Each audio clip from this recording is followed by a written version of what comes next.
গাজীপুর জেলা শ্রীপুর থানার মাওনা চৌরাস্তার আগে এটার অবস্থান।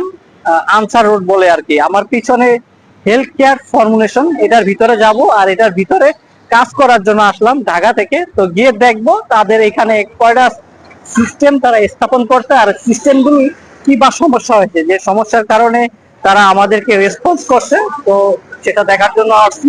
এর ভিতরে তারা যেহেতু এটা একটা ওষুধ কোম্পানি, তো এই ওষুধ কোম্পানির ভিতরে তারা অনেক আগে মেশিন স্থাপন করছে। তো সেই মেশিন গুলোর কাজ করে দিব আজকে তাদেরকে। তো এখন যাব গেটের দিকে, দেখবো যে এখানে লোকজন আছে কিনা, বা এখানে ভিতরে ঢোকার কিন্তু সিস্টেমটা আগে থেকে। যারা সিকিউরিটি রুমের সামনে আছে, যারা সিকিউরিটি দায়িত্ব আছে তারা মনে হয় ভিতরে গেছে, তাদের জন্য অপেক্ষা করবো আর দেখবো যে এখানে ঢোকার যে পজিশনটা সেটা। পুলিশ সাহেব যারা আছে তারা ব্যস্ত আছে কাজে।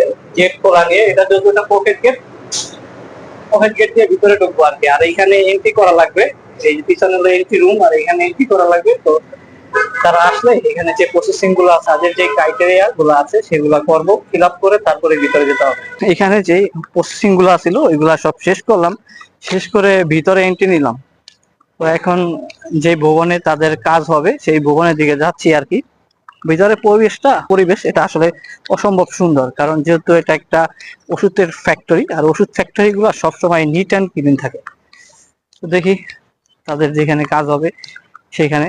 আর একটা ভিজিটিং তারা একটা কার্ড ধরিয়ে দিছে, এখানে ভিতরে ঢুকলে এই ধরনের একটা কার্ড দিয়ে দেয় আর কি, ভিজিটরের কার্ড।